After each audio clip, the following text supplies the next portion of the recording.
warahmatullahi wabarakatuh. Waalaikumsalam warahmatullahi wabarakatuh. Selamat pagi. Pagi. Oke, jadi terima kasih Bapak Ibu guru hebat yang hadir pada hari ini. Saya hari ini akan memaparkan tentang aksi nyata saya di sekolah ini, yaitu tentang penerapan budaya positif. Untuk kali ini yaitu budaya positif ini harusnya kita terapkan dalam sekolah dan ini akan terintegrasi dengan program kurikulum dan wakasek kesiswaan. Nah, apa saja itu konsep budaya positif? Yang harus kita perhatikan adalah ada beberapa poin. Yang pertama, perubahan paradigma belajar, kemudian disiplin positif, motivasi perilaku manusia, ada kebutuhan dasar manusia, posisi kontrol restitusi, keyakinan kelas, serta segitiga restitusi.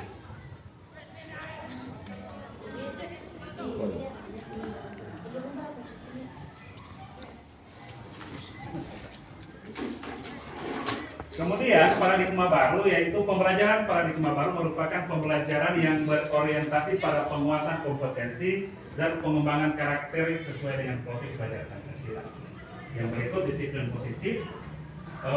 Dalam budaya kita, kata disiplin dimaknai dengan sesuatu yang dilakukan seorang pada orang lain untuk mendapatkan kepatuhan. Kita cenderung menghubungkan kata disiplin dengan ketidaknyamanan. Seorang Diana Kosen itu menyatakan bahwa kata disiplin berasal dari bahasa Latin disiplina, yang artinya itu belajar. Disiplina juga berasal dari akar kata yang sama dengan disiplin, yaitu murid. Untuk menjadi seorang murid harus paham betul alasan mengapa mereka mengikuti suatu ajaran tertentu, sehingga motivasi yang terbangun adalah motivasi intrinsik dan ekstrinsik. Nah, di sini ada perbedaan antara hukuman, konsekuensi, dan restitusi. Ketiganya adalah pelanggaran. Ya, ketiganya adalah pelanggaran. Akan tetapi ada perbedaan di mana hukuman adalah sistem tidak akan berjalan bila murid tidak takut. Kemudian mendorong menyalahkan diri, itu hukumannya. Kemudian anak belajar menyembunyikan kesalahan. Kemudian dibuat oleh guru. Yang berikut adalah mencoba mengontrol anak dengan penguatan negatif. Misalnya hari ini jangan terlambat, besok jangan bolos. Kata jangan itu adalah suatu hukuman yang yang katanya itu lebih cenderung ke negatif. Selamat datang kepada Ibu Mesin. Yang berikut konsekuensi, kemudian restitusi. Nah, dari ketiga ini yang baik untuk kita terapkan adalah restitusi. Di mana restitusi adalah seorang yang bersalah, siswa yang melakukan kesalahan, bukan kita yang memberikan solusi, akan tetapi kita menawarkan ke siswa tersebut bagaimana kira-kira solusi dari kesalahannya. Solusi memperbaiki kesalahan yang dia buat. Yang berikut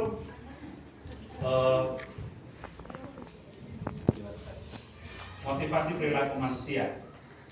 Dian Gosen itu dalam bukunya Restructuring School Discipline, mohon maaf Pak Rafsan agak kurang lancar bahasa Inggris, menyatakan ada 3 motivasi perilaku manusia untuk menghindari. Yang pertama untuk menghindari ketidaknyamanan atau hukuman.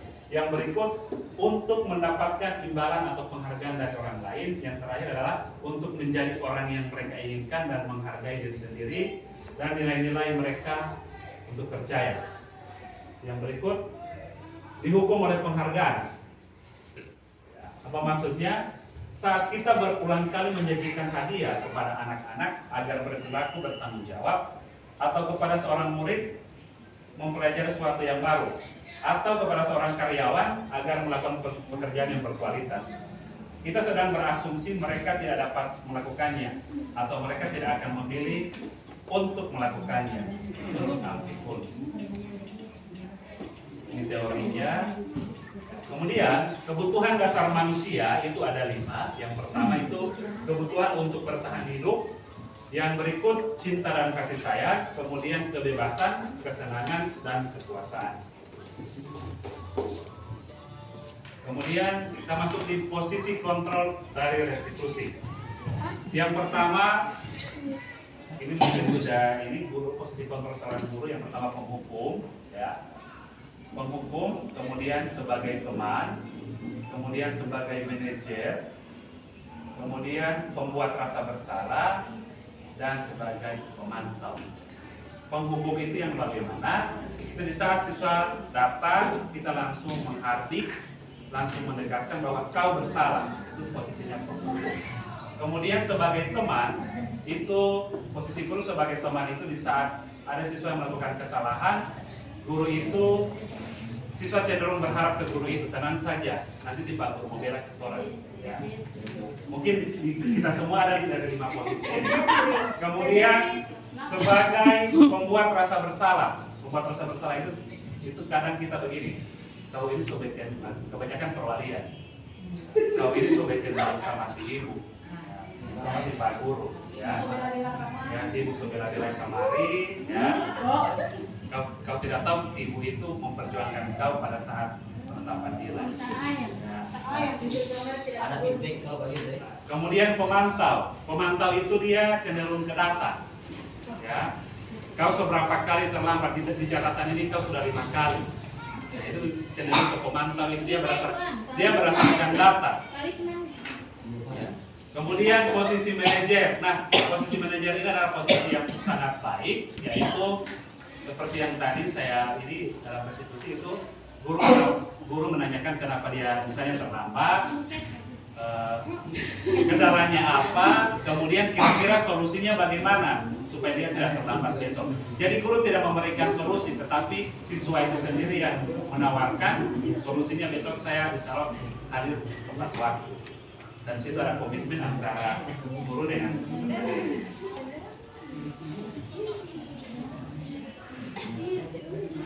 Yang berikut keyakinan sekolah atau kelas. Keyakinan kelas bersifat lebih abstrak daripada peraturan. Ya. Keyakinan kelas itu atau biasa dia sekarang itu aturan kelas. Ya. Kalau dia dibahasakan secara ini itu keyakinan kelas. Keyakinan kelas itu lebih cenderung ke peraturan kelas yang di dalamnya semuanya kalimatnya dalam bentuk positif. Misalnya begini, kalau peraturan kelas, bedanya peraturan dengan keyakinan kelas. Peraturan kelas, jangan membuang sampah sembarangan. Ada kata jangan, berarti ada kata negatif. Kalau kita rubah ke keyakinan kelas, itu hidup bersih itu adalah jadi menghilangkan kata negatif untuk dibuat tetap jadi positif, tetapi siswa itu sadar. Ya. Jangan terlambat. Kalau kita rubah, datang tepat waktu. Gitu. Jadi diharapkan sekolah-sekolah sekarang itu membuat peraturan-peraturan yang misalnya di papan di Bali bagaimana, itu hindari kata-kata negatif lagi. Ya. Gitu. Lanjut. Jadi itu bedanya keyakinan kelas dan aturan kelas. Nah, kemudian segitiga restitusi. Segitiga restitusi adalah proses menciptakan kondisi bagi murid memperbaiki kesalahan mereka. Ini yang saya jelaskan tadi. Siswa itu dalam membuat suatu kesalahan, kita gali dulu kesalahan yang dia buat, kemudian kita tawarkan ke dia kira-kira solusinya apa. Jadi siswa sendiri yang menggali solusinya bagaimana. Yang berikut, nah ini segitiganya yaitu yang pertama tindakannya itu validasi tindakan yang salah dulu. Jadi kita lihat dulu tindakannya bagaimana. Misalnya begini, apa alasan kamu melakukan hal yang tidak baik tersebut? Nah itu salah satu contohnya. Yang berikut menanyakan keyakinan. Nah ini keyakinan. Kira-kira komitmen apa yang kamu wujudkan agar misalnya kesalahan yang kamu buat itu tidak terulang lagi. Kemudian menstabilkan identitas. Baik, di sini contohnya. Bapak kira apa yang kamu lakukan sebenarnya juga pernah dilakukan oleh Bapak. Artinya di sini menstabilkan identitas itu begini, meyakinkan ke siswa itu bahwa kita juga pernah melakukan kesalahan itu. Artinya dia tidak sendiri, sehingga dia mau berubah juga. Oh, dia ada patokan di Pak Guru saya bisa. Tapi sekarang di Pak Guru jadi guru, berarti di Pak Guru itu memperbaiki kesalahannya. Dia ada patokannya meyakinkan ke dia. Itu menstabilkan identitas. Oke. Hanya itu saja dari saya. Terima kasih atas perhatiannya teman-teman untuk pemaparan disiplin positif. Silakan bertanya. Oke. Ibu Irianti. Oke. Terima kasih, materinya saya sangat tertarik. Kenapa saya sangat tertarik? Alhamdulillah saya mendapatkan ilmu baru bahwasanya hukuman itu bisa kita hilangkan, diganti dengan restitusi. Bukan hanya di kelas atau di sekolah, melainkan pendidikan usia dini di rumah. Gitu. Di rumah seperti kata negatif itu dihilangkan tadi Pak ya, diganti dengan keyakinan kelas. Bisa keyakinan di rumah juga boleh. Gitu. Sangat bagus Pak, saya tertarik sekali. Hanya satu Pak, minta dijelaskan kembali contoh restitusi yang lebih kontekstual itu seperti apa? Maksudnya contohnya itu, ya. Oke, terima kasih Ibu Irianti. Agar supaya restitusi tahu atau lebih mendalam lagi, misalnya Ibu Irianti akan masuk di CGP angkatan 12 nanti ya. Insya Allah. Oke, saya akan menjelaskan contoh restitusinya ya. Kemarin saya buat video dengan anak-anak tentang penerapan segitiga restitusi. Dan itu di video oleh anak-anak. Salah satunya adalah seorang anak itu dia pada saat belajar, pada saat pembelajaran itu 30 menit kemudian berapa orang siswa itu sudah tidak ada dalam kelas. Guru mengidentifikasi ternyata dari misalnya 5 orang yang hilang itu ada 1 orang yang menjadi pelopornya karena mungkin mereka bosan dengan pengajaran guru. Nah, anak ini mengajak teman-temannya ke kantin. Nah, itu terus dilakukan. Nah, setelah saya undang anak ini, saya terapkan restitusi ke dia. Kira-kira kenapa kamu sering keluar? Nah, keluhan dari anak ini, saya tidak suka belajar materi ini. Mereka mengeluarkan Ya. Setelah di situ dia sudah masuk di restitusi, jadi kita tahu penyebab masalahnya. Saya tidak suka, saya malas duduk terus. Berarti kita harus pada belajar di sini. Jadi, setelah itu kita tawarkan lagi ke anak itu yang tadi saya bilang, yang namanya menanyakan keyakinan. Nah, kira-kira bagaimana apa yang kau suka dalam kelas? Nah, anak itu menjawab, saya suka membaca jalan-jalan Pak Guru. Oh, saya suka membaca nonton. Nah, berarti sini mengarahkan diferensiasi lagi. Cara gaya belajar, ada yang kinestetik, ada yang visual. Nah, berarti di situ kita sudah tanyakan, ternyata anak-anak itu maunya begitu. Nah, kedepannya bagaimana? Kita tanyakan lagi, kedepannya bagaimana? Supaya Pak Guru ada gamesnya. Kalau boleh belajarnya di luar supaya kita tidak bosan. Ini solusi. Jadi artinya begini, di saat mereka kita wawancarai, kita juga jangan langsung menawarkan solusinya. Kita gali masalah ke mereka, kemudian kira-kira apa yang mereka mau. Nah, nanti kita arahkan. Jangan kalau mereka mau, kalau Pak Guru tidak mau belajar, kan biasa begitu kalau siswa yakinnya. Yang mereka mau itu yang sesuai dengan konteks yang ini, yang bagus. Gitu. Jadi kira-kira begitu Ibu Irianti. Oke. Terima kasih. Oke. Terima kasih. Ya, jadi apa saya sedikit punya tanggapan bukan apa yang dan saya terkait dengan tipe soal disiplin ya, tipe guru itu ada di situ penghukum, ada di situ belajar, berteman, kemudian ada 5 masalah ya. Iya, 5 posisi. Memberi hukuman itu ya. Jadi menurut saya gini, kalau saya punya persepsi pribadi ya, kalau menurut saya dari kelima itu bukan melihat mana yang paling benar, ya, tapi melihat situasi yang seperti apa bertipe dari kelima tipe itu. Misalnya gini, misalnya tergantung seperti apa kita menghadapi siswa itu. Apakah siswa si A misalnya? Kalau kita gunakan dengan tipe penghukum, kayaknya belum pantas misalnya, karena mungkin dia masih sempat ada sedikit ada semacam perhatian begitulah. Tapi tipe penghukum itu itu mungkin diaplikasikan pada saat kondisi siswa itu memang harus dapatkan punishment itu, ya.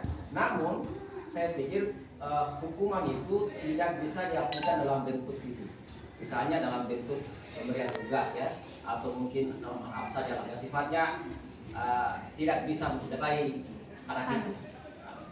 Dan juga kalau misalnya kita memilih semua tipe siswa, kita hanya gunakan satu tipe guru itu, hanya pantauan, tidak ada misalkan pendekatan yang lebih yang lebih ini, ya, mencoba tipe pendekatan yang sesuai dengan tipe anak itu. Yang begini, maksudnya kelima tipe itu adalah bagus, hanya tergantung seperti apa siswa itu, misalnya gitu. Jadi tidak memilih mana yang lebih bagus, tapi mana yang diterapkan sesuai dengan kondisi yang dihadapi. Ya. Itu hanya bisa. Iya, kita harus bisa memposisikan. Ya. Sebagai terima kasih Pak Risman. Di sini dalam tabel ini contoh kasusnya, ya. Contoh kasus mungkin di sini kegiatan apa yang guru lakukan, kemudian guru apa yang guru berbuat, kemudian perkataan apa yang harus keluar dari mulut seorang guru.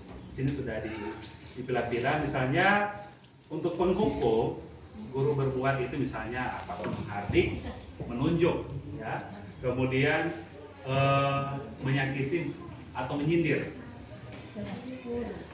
Kemudian pembuat terasa bersalah yang tadi menunjukkan kekecewaan biasanya. Yang berikut sebagai teman, membuatkan alasan untuk murid-muridnya, misalnya tenang saja nanti Pak Guru ini. Yang berikut pemantau, menghitung dan mengukur atau sesuai data. Nah, yang manajer itu mengajukan pertanyaan-pertanyaan. Yang berikut contohnya yaitu misalnya perkataan guru dalam posisinya sebagai penghukum, yaitu kalau kamu tidak melakukannya, saya akan. Nah, memang tadi kondisinya tidak bisa semua siswa kita terapkan.